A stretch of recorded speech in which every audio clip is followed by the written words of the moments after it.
Hello. प्रेम बहुत ही रहस्यमय है। आप सबको पता है कि ये दुनिया सिर्फ प्रेम से बनी है और प्रेम को पाना बहुत ही कठिन है। बहुत से लोग इस रास्ते पे चलते हैं और बहुत ही कठिनाइयों का सामना करते हैं।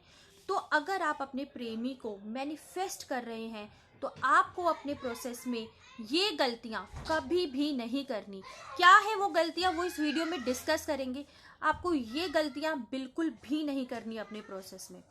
तो अगर आप अपने प्रेमी को मैनिफेस्ट कर रहे हैं और कोई भी टेक्निक फॉलो कर रहे हैं उसके लिए, तो आपको ये चीज़ें ध्यान रखनी है कि आप अपनी प्रैक्टिस को, जो भी टेक्निक आप कर रहे हैं उसको आपको एक भी दिन नहीं छोड़ना।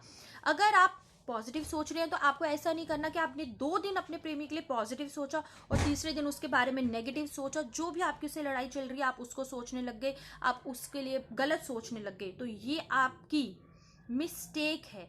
तो आप जो भी टेक्निक फॉलो कर रहे हैं, चाहे वो हो पॉजिटिव थिंकिंग की, चाहे विजुअलाइजेशन की हो, चाहे थर्ड आई टेक्निक हो, लेकिन आपको एक भी दिन वो टेक्निक मिस नहीं करनी। आपको डेली वो टेक्निक करनी है जब तक आपकी विश पूरी नहीं हो जाती।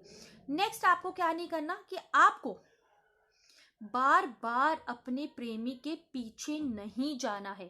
चाहे आप नो कांटेक्ट रिलेशन में हो, चाहे वो आपसे बात नहीं कर रहा, लेकिन अगर आप बार बार उसके पीछे जाएंगे, फॉर एग्जाम्पल आप व्हाट्सएप पे बार बार उसकी डीपी चेक कर रहे हैं, उसका स्टेटस चेक कर रहे हैं, तो ये भी पीछे जाना ही होता है। ऑनलाइन चेक नहीं करना उसको और बार बार मैसेज तो नहीं करना। तो फ्रेंड, आपको बार बार उसे चेस नहीं करना। अगर आप उसे बार बार चेस करेंगे तो वो आपकी वाइब्रेशन से मैच होके आपके पास खुद वापस नहीं आएगा और आपका जो भी प्रोसेस और टेक्निक है वो स्लो होती जाएगी। आपको हमेशा अपनी विश का एंड रिजल्ट पे फोकस करना है। फॉर एग्जाम्पल, आप चाहते हो कि आपका लवर आपको आई लव यू बोले या आपका लवर आपको सॉरी बोले, तो बस आपको I love you and sorry पे ही फोकस करना है। आपको बीच की चीजें नहीं सोचनी कि वो क्यों मुझे सॉरी बोलेगा या वो क्यों मुझे आई लव यू बोलेगा। बस आपको लास्ट विश का एंड रिजल्ट पे फोकस करना है। तो फ्रेंड्स, नेक्स्ट आपको क्या नहीं करना कि देखो, आपके रिलेशन में डेफिनेटली कोई ना कोई फाइट हुई है तभी आपकी बात नहीं हो रही।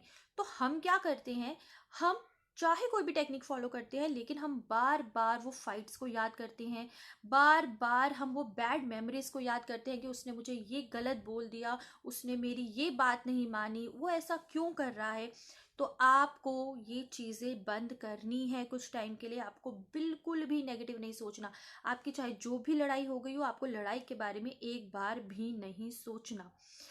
फ्रेंड्स, नेक्स्ट क्या करना है आपको, अगर आप इस बीच में प्रोसेस फॉलो करते हो, आपका स्पेसिफिक पर्सन आपको कांटेक्ट करता है, तो आपको उस पर गुस्सा तो आ रहा होगा, लेकिन आपको कंट्रोल करना है और आपको उस पर गुस्सा बिल्कुल भी नहीं करना। यस फ्रेंड, अगर आप उस पर गुस्सा करते हैं या उसको कुछ टॉन्ट भी कर देते हैं तो आपका प्रोसेस स्लो होगा। तो जो आपकी एंड रिजल्ट है कि वो आपको शादी के लिए प्रपोज करे या वो आपको आई लव यू बोले, वो स्लो होती जाएगी। तो अगर आप कोई भी टेक्निक फॉलो कर रहे हैं और इसके बीच में आपका पार्टनर आपको कांटेक्ट कर देता है, तो आपको उस पर गुस्सा नहीं करना या आपको उस पर कोई टॉन्ट वगैरह कुछ नहीं करनी। यकीन मानिए, इससे आपका प्रोसेस स्लो होगा। बहुत से लोग कहते हैं कि मैम हम ये टेक्निक फॉलो कर रहे हैं लेकिन हमारी विश क्यों नहीं पूरी हो रही, क्या हमें मैनिफेस्ट करना नहीं आता।